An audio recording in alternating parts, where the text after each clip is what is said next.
20वीं सदी एक ऐसा दौर जब दुनिया 2 वर्ल्ड वॉर्स की तबाही से उबर नहीं पाई थी। यूरोप में रूइंस बने हुए थे, लाखों लोग बेघर भूखे, और दूर इंडिया में आजादी की पहली सांस के साथ ही केओस, पार्टीशन की वायलेंस, बंगाल फैमिन के स्कार्स, कैलकाटा की सड़कों पर कॉप्सेस बिखरे पड़े, स्टार्विंग चिल्ड्रन कचरे के ढेर में सोते, लेपर्स सोसाइटी से ठुकराए हुए दम तोड़ते। इसी शहर की गलियों में एक अल्बेनियन वुमन सफेद साड़ी पहने, ब्लू बॉर्डर वाली, चल रही थी। कोई नाम नहीं, सिर्फ एक साधारण नन, लेकिन वो डाइंग लोगों को गोद में उठाती, उनके घाव धोती, वूंड्स क्लीन करती, ऑर्फन्स को थोड़ा सा खाना खिलाती, उनकी लास्ट ब्रेथ तक उनके साथ बैठी रहती, हाथ थामे। कोई जजमेंट नहीं, कोई डिस्क्रिमिनेशन नहीं, बस प्योर कंपैशन। दुनिया ने देखा और दुनिया झुक गई। न्यूज़पेपर्स में headlines, angel of the slums, world leaders, presidents, queens, popes उनके सामने हेड बाव करते। पीपल उनकी जेंटल स्माइल में गॉड का ग्लिम्स देखते। उन्हें मदर ऑफ द पुअर कहा गया, नोबेल पीस प्राइज मिला, भारत रत्न मिला, इंडिया का highest civilian honour. Millions of dollars donations हर साल फ्लड की तरह आने लगे। मिशनरीज ऑफ चैरिटी फैली 123 कंट्रीज में, हजारों नन्स, लाखों वॉलंटियर्स। लगता था अगर इस क्रूएल दुनिया में कोई लास्ट होप बची है ह्यूमैनिटी की, तो वो मदर टेरेसा है। लेकिन हर ब्राइट इमेज के पीछे एक शैडो होता है, और मदर टेरेसा की शाइनिंग लेगेसी के पीछे भी एक डार्क मिस्टीरियस साइड था, जो दुनिया ने सालों तक इग्नोर किया या देखना नहीं चाहा।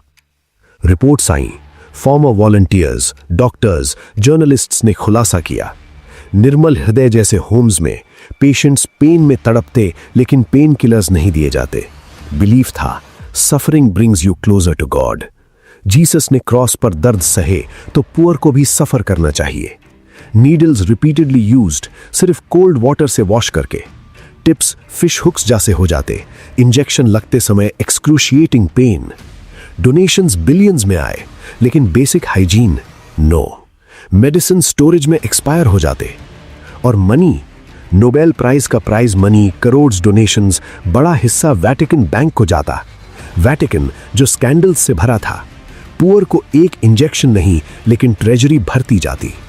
डबल स्टैंडर्ड्स, खुद मदर टेरेसा बीमार पड़ती, luxury hospitals in California, Rome, New York में ट्रीटमेंट, प्राइवेट जेट्स, लेकिन दूसरों को सिखाती सफर इन साइंस।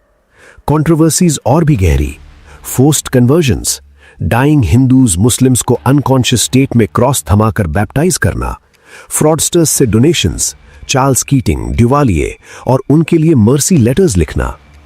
क्या वो रियल सेंट थीं, सेल्फलेस लव की मिसाल, या एक क्लेवर फंड रेजिंग मशीन जो पॉवर्टी को ग्लोरीफाई करके डोनेशंस कलेक्ट करती और रिलीजन को वेपन बनाकर चर्च के लिए काम करती? 20वीं सदी में जब दुनिया अभी भी 2 वर्ल्ड वॉर्स की राख से उठ नहीं पाई थी और इंडिया आजादी की पहली सांस ले रहा था, तब एक अल्बेनियन वुमन सफेद साड़ी पहने कोलकाता की गलियों में चल रही थी, जहां कॉप्सेस बिखरे पड़े थे, जहां स्टार्विंग चिल्ड्रन कचरे के ढेर में सो रहे थे, और लेपर्स जिन्हें सोसाइटी ने ठुकरा दिया था दम तोड़ रहे थे। वो डाइंग लोगों को गोद में उठाती, उनके वूंड्स धोती, ऑर्फन्स को खाना खिलाती और उनकी लास्ट ब्रेथ तक उनके साथ रहती। इसी वजह से दुनिया ने उन्हें मदर ऑफ द पुअर कहा।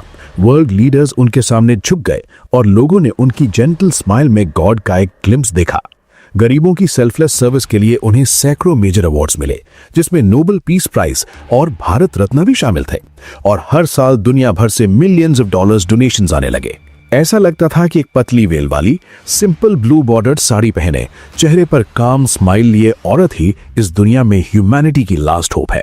लेकिन इस लव की इमेज के पीछे एक दूसरा चेहरा था, डार्क, मिस्टीरियस और कंट्रोवर्सी से भरा हुआ। उनके आश्रम्स में दर्द से तड़पते पेशेंट्स को डेलिबरेटली चोट पहुंचाई जाती, पेन किलर्स नहीं दिए जाते, क्योंकि बिलीव था कि पेन आपको गॉड के करीब ले जाता है। बिलियंस ऑफ डॉलर्स डोनेशंस आए, लेकिन पेशेंट्स को एक सिंगल इंजेक्शन भी नहीं लगता था। इस्तेमाल की गई नीडल्स को सिर्फ कोल्ड वाटर से धोकर फिर से यूज किया जाता। डाइंग हिंदूज को जीसस का नाम जबरदस्ती बोलवाया जाता, उनके हाथ में क्रॉस थमाया जाता, अनकॉन्शियस स्टेट में उन्हें क्रिश्चियनिटी में कन्वर्ट किया जाता। डोनेशंस का बड़ा हिस्सा वेटिकन को भेजा जाता और कनिंग और फ्रॉडुलेंट लोगों से मिला पैसा बिना सवाल किए एक्सेप्ट कर लिया जाता। खुद बीमार पड़ने पर लग्जरी हॉस्पिटल इन कैलिफोर्निया में इलाज करवाती, प्राइवेट जेट से ट्रैवल करती, दूसरी तरफ दूसरों को पेन में सफर करना सिखाती। ये है मदर टेरेसा की कहानी, जिसे ग्रेट सेंट कहा जाता है और कुछ लोग एंजल ऑफ हेल मानते हैं। क्या वो वाकई 20th सेंचुरी की ग्रेट सेंट थी जो पुअर और डाइंग से लव करती थी, या एक क्लेवर फंड रेजिंग मशीन की ओनर जो पुअर को रखकर उनकी पेन बेचती थी और कैथोलिक चर्च के ट्रेजरी को भरती थी रिलीजन को वेपन बनाकर? क्या ये लव और सर्विस का लिविंग एग्जाम्पल थी या हिस्ट्री का बिगेस्ट रिलीजियस ब्रांडिंग? चलिए जानते हैं मदर टेरेसा की वो स्टोरी जो आपको नहीं पता। 26 अगस्त 1910 को ऑटोमन एम्पायर के स्कुब्जी शहर में एक डिवाउट कैथोलिक फैमिली में एक बच्ची पैदा हुई। नाम था एग्नेस गोंजा बुजक्जियो। अल्बेनियन फैमिली से थी, 3 भाई बहनों में सबसे छोटी। उनके फादर निकोला एक सक्सेसफुल बिजनेसमैन थे और कम्युनिटी पॉलिटिक्स में एक्टिव, अपने लोगों के राइट्स के लिए आवाज उठाते थे। मदर द्रोनाफिले बुजक्जियो बहुत रिलीजियस थी। घर का एनवायरनमेंट ऐसा था कि नीडी लोगों के लिए डोर्स हमेशा ओपन रहते। एग्नेस का चाइल्डहुड हैप्पी और गुड एनवायरनमेंट में बीता, लेकिन 8 साल की उम्र में एक इंसिडेंट ने सब बदल दिया। उनके फादर निकोला को पॉलिटिकल राइवल्स ने पॉइजन देकर मार दिया। इस घटना ने पूरी फैमिली को हिला दिया और एग्नेस के माइंड पर गहरा असर डाला। इसी इंसिडेंट ने उनकी लाइफ की डायरेक्शन बदल दी और ग्रेजुअली उनका माइंड गॉड की सर्विस की तरफ आकर्षित होने लगा। बंगाल, ब्रिटिश इंडिया की स्टोरीज ने उन्हें बहुत इंस्पायर किया। 12 साल की उम्र में एग्नेस ने डिसाइड कर लिया कि वो अपना लाइफ गॉड की सर्विस में डेडिकेट करेगी। 18 साल की उम्र में 1928 में यंग एग्नेस ने वो डिसीजन लिया जो उन्हें मदर बना देगा। उन्होंने सब छोड़ दिया और सिस्टर्स ऑफ लोरेटो में राथफार्नहम, आयरलैंड में ज्वाइन कर लिया। सिस्टर्स ऑफ लोरेटो एक आयरिश नन कम्युनिटी थी जो ब्रिटिश इंडिया में मिशंस और एजुकेशनल वर्क करती थी। एग्नेस का एम था इंडिया जाकर इंग्लिश सीखना, जो लोरेटो सिस्टर्स की टीचिंग के लिए नेसेसरी था। उसके बाद 1929 में एग्नेस ने इंडिया की धरती पर कदम रखा, कोलकाता में आकर बंगाली सीखी, लोकल एनवायरनमेंट में ब्लेंड होने के लिए लोगों से मिलना शुरू किया। 24 मई 1931 को एग्नेस ने फर्स्ट रिलीजियस वाउस लिए, साथ ही पेट्रन सेंट थ्रीस ऑफ लिस्यू के नाम पर अपना न्यू नेम चुनने का डिसीजन लिया जो मिशनरी वर्क करती थी। लेकिन कॉन्वेंट में पहले से एक नन ने वो नेम ले लिया था, इसलिए एग्नेस ने स्पेनिश स्पेलिंग ली और अपना रिलीजियस नेम तेरेसा रखा। इस तरह एग्नेस गोंसा बुजक्जियो पहले सिस्टर तेरेसा बनी और फिर 1937 में फाइनल वाउस के साथ मदर तेरेसा बन गई। इनिशियल वाउस टेम्परेरी कमिटमेंट होता है, लेकिन फाइनल वाउस सोलम वाउस के बाद ये कमिटमेंट लाइफ भर के लिए परमानेंट हो जाता है। नन अपनी लाइफ गॉड और सर्विस के बात पर सरेंडर कर देती हैं और मैरिज नहीं कर सकती। 1937 वो मोमेंट था जब एग्नेस की आइडेंटिटी हमेशा के लिए बदल गई और वो मदर तेरेसा बनकर ह्यूमन सर्विस की बात पर चल पड़ी। इस दौरान मदर तेरेसा ने लोरेटो कॉन्वेंट स्कूल कलकत्ता में लंबे समय तक टीचिंग की और स्टूडेंट्स में बहुत पॉपुलर हो गई। 1944 में वो स्कूल की हेडमिस्ट्रेस बन गई। स्कूल की सेफ वॉल्स के अंदर लाइफ अच्छी चल रही थी, लेकिन बाहर कलकत्ता टेरिबल ह्यूमन क्राइसिस से गुजर रहा था। वर्ल्ड वॉर 2 की आग में दुनिया जल रही थी और ब्रिटिश गवर्नमेंट की पॉलिसीज की वजह से इंडिया को उसका खामियाजा भुगतना पड़ रहा था। बंगाल में 1943 का टेरिबल फैमिन आया जिसमें मिलियंस स्टार्वेशन से मरे, लेकिन बंगाल का दुख यहीं खत्म नहीं हुआ। 1946 में मोहम्मद अली जिन्ना और मुस्लिम लीग ने डायरेक्ट एक्शन डे अनाउंस किया कलकत्ता में सेपरेट मुस्लिम कंट्री की डिमांड पर, जिससे हिंदू मुस्लिम राइट्स भड़क गए और थाउजेंड्स की डेड बॉडीज सड़कों पर बिखर गए। ये डिस्ट्रक्शन स्कूल की विंडो से साफ दिख रहा था और अनबेरेबल पेन ने मदर टेरेसा को रेस्टलेस कर दिया। फिर आया 10 दिसंबर 1946 का दिन, जब मदर टेरेसा की लाइफ ने एक और इम्पोर्टेंट टर्न लिया।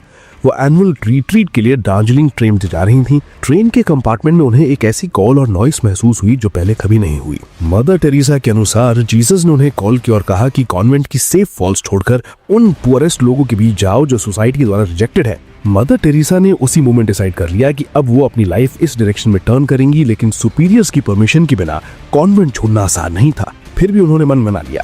लगभग 2 साल बाद 1948 में उन्होंने परमिशन ले ली। पार्टीशन के समय ईस्ट पाकिस्तान से hundreds of thousands poor Hindu refugees Kolkata आए। सिटी अचानक ओवरक्राउडेड हो गया। हाईवेज, स्टेशंस, एम्प्टी लैंड्स पर टेम्परेरी रेफ्यूजी कैंप्स बन गए। मिजरी, इलनेस और हेल्पलेसनेस का सागर था जिसे गवर्नमेंट भी हैंडल नहीं कर पा रहा था। इसी एनवायरनमेंट में मदर टेरेसा ने अपना वर्क शुरू किया। लोरेटो के ट्रेडिशनल ब्लैक ड्रेस उतार कर सिंपल व्हाइट कॉटन साड़ी पहनी जिसके बॉर्डर पर ब्लू बैंड था। ये ड्रेस उनकी आइडेंटिटी बन गई। शुरुआत बहुत डिफिकल्ट थी क्योंकि मनी नहीं था, लेकिन ग्रेजुअली उनकी डेडिकेशन देखकर लोग ज्वाइन होने लगे। ओल्ड स्टूडेंट्स भी आगे आए। 1948 में इंडियन सिटीजनशिप ली और फुल फोर्स से वर्क शुरू किया। 7 अक्टूबर 1950 को वेटिकन से स्पेशल परमिशन लेकर मिशनरीज ऑफ चैरिटी एस्टैब्लिश की, जो इनिशियली सिर्फ 12 मेंबर्स की स्मॉल टीम थी, लेकिन इसके रूट्स दुनिया भर में फैलने वाले थे। मेंबर्स ने traditional Catholic vows, poverty, chastity, obedience के अलावा फोर्थ यूनिक वाउ लिया, serving the poorest of the poor without discrimination. वे उन लोगों की केयर करने लगी जो सोसाइटी ने पूरी तरह अबैंडन कर दिया, हॉस्पिटल्स ने एडमिशन रिफ्यूज कर दिया और जो रोड्स पर स्लोली डेथ की तरफ जा रहे थे। 1952 में कलकत्ता के ओल्ड एम्प्टी हिंदू गॉडेस काली टेंपल ऑफिशियल्स की हेल्प से लिया और उसे हॉस्पिस में कन्वर्ट कर दिया। नाम रखा निर्मल हृदय, home of the pure hearts. यहाँ पुअर को फूड केयर और डिग्निटी दी जाती। 3 साल बाद 1955 में चिल्ड्रंस होम बनाया, जहां न्यूबॉर्न बेबीज और चिल्ड्रन को जगह मिली जिन्हें पॉवर्टी, डिजीज, डिसेबिलिटी या सोशल स्टिग्मा की वजह से फैमिलीज ने ड्रेन्स के किनारे फेंक दिया था। मदर टेरेसा का वे क्लियर और स्ट्रेट फॉरवर्ड था। Raise the dying, feed the hungry, support the alone and broken. ये वर्क कलकत्ता की नैरो स्ट्रीट से शुरू हुआ और जल्द ही इंडिया के अदर सिटीज में स्प्रेड हो गया। दिल्ली, मुंबई, चेन्नई जैसे सिटीज में मिशनरीज ऑफ चैरिटी सेंटर्स खुलने लगे। नन्स की संख्या रैपिडली बढ़ी। नेचुरल डिजास्टर्स और एपिडेमिक्स में उनकी सिस्टर्स आगे रहती हैं। फ्लड में अफेक्टेड एरियाज में फूड और नेसेसिटीज पहुंचाती है। लिबरेसी पेशेंट्स के लिए शांतिनगर जैसे सेंटर्स बनाए। मदर टेरेसा का वर्क इंडिया में चर्चा में आने लगा। गवर्नमेंट ने भी रिकॉग्नाइज किया और 1962 में पद्मश्री दिया। 1965 में पोप पॉल V ने स्पेशल अटेंशन दी। फिर मिरेकल जैसा हुआ। ऑर्गेनाइजेशन का ग्लोबल एक्सपेंशन शुरू हुआ। इंडिया के बाहर पहला कांग्रेगेशन वेनेजुएला में 1965 में खुला, फिर रोम, टैंजानिया और ग्रेजुअली दुनिया के कई कंट्रीज में पहुंचा। अमेरिका में फर्स्ट सेंटर न्यूयॉर्क के साउथ ब्रॉन्क्स में, जो क्राइम और पॉवर्टी का हॉटस्पॉट था। ऑस्ट्रेलिया से अफ्रीका तक बैकवर्ड और नेग्लेक्टेड एरियाज में मिशनरीज पहुंचने लगे। लेकिन लाइफ का नेक्स्ट बिग टर्न आया 1969 में, जब बीबीसी ने डॉक्यूमेंट्री बनाई, something beautiful for God. Documentary में कलकत्ता की स्ट्रीट्स पर एवरीडे स्ट्रगल्स दिखाए गए।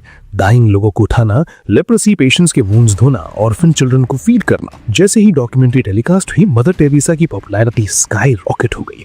न्यूज़पेपर्स, मैगजीन्स, टीवी शोज में फीचर होने लगी। वर्ल्ड लीडर्स, प्रेसिडेंट्स, पोप्स मिलने लगे। लोगों ने सेंट मानने लगे। पॉपुलैरिटी के साथ डोनेशंस भी मैसिवली बढ़े। ब्रिटेन, अमेरिका, यूरोप से फाइनेंशियल हेल्प आने लगा। मेडिसिन, फूड, क्लोथ्स, फंड सब पहले से ज्यादा। 1971 में ईस्ट पाकिस्तान इंडिपेंडेंस वॉर के समय रेफ्यूजीज की बाढ़ आई कलकत्ता में। मदर टेरेसा ने शेल्टर, फूड दिया। इसी तरह पुअर और हेल्पलेस की हेल्प के लिए 1979 में नोबेल पीस प्राइज मिला। 25 जनवरी 1980 को भारत रत्न से सम्मानित किया गया। फर्स्ट नॉन इंडियन वुमन को इतना बड़ा ऑनर। नोबेल और भारत रत्न के बाद पॉपुलैरिटी पीक पर पहुंच गई।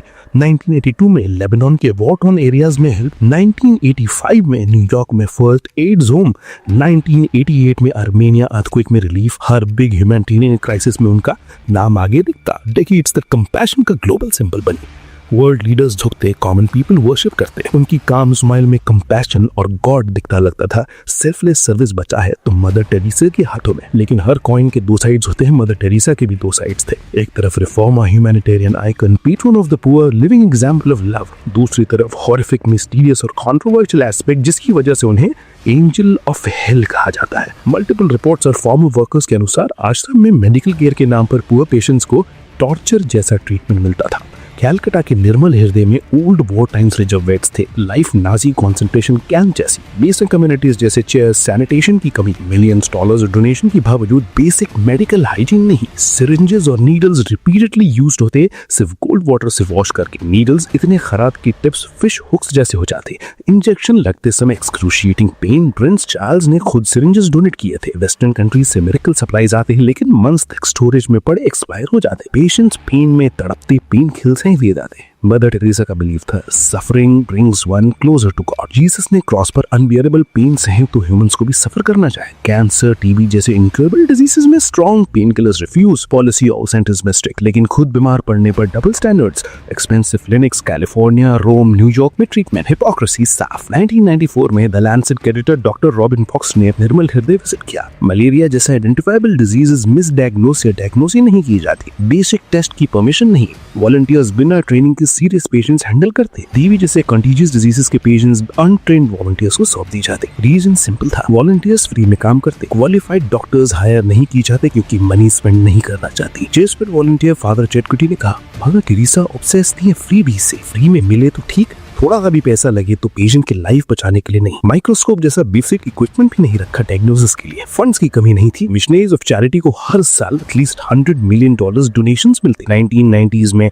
1 बिलियन से ज्यादा पीपल डोनेट करते, बिलीविंग की पुअर के लिए हॉस्पिटल्स, पॉवर्टी एलिवेशन प्रोग्राम्स चलेंगे। लेकिन जर्मन मैगजीन स्टर्न की 1991 रिपोर्ट के अनुसार सिर्फ 7% मनी पुअर के लिए स्पेंड होता। बाकी कहां गया? शॉकिंग आंसर था, बड़ा हिस्सा वेटिकन बैंक को भेजा जाता। वेटिकन बैंक उस समय money laundering, financial scandals, mafia connections के लिए इनफेमस है। नोबेल प्राइज का $1,92,000 प्राइज बनी भी वेटिकन को। इटालियन ऑथर जेन लुई शिन्यूजी की बुक द ओरिजिनल सिन में लिखा है, अगर मदर टेरेसा के नाम का सारा मनी वेटिकन बैंक से निकाल लिया जाए तो बैंक दिवालिया हो जाए। मिशनरीज ऑफ चैरिटी एक सिस्टमैटिक फंड रेजिंग मशीन थी। पुअर की पेन, डिजीज, डेथ के नाम पर बिलियंस कलेक्ट करके वेटिकन को बेचना। पुअर को पेन किलर तक नहीं, लेकिन पॉवर्टी को ग्लोरीफाई करके डोनेशन से, मनी से चर्चेस बनाना, रिलीजियस प्रोपेगेंडा फैलाना है। नन्स की कंडीशन भी दैट थी, कल्ट जैसा। सिर्फ दो सिंपल सारीज, प्रॉपर फूड नहीं, डेली बात नहीं, अलून बाहर नहीं जा सकती, डेली नहीं। Major donor Charles Keating, American financial fraudster, Lincoln saving scam में 17,000 लोगों से $250 मिलियन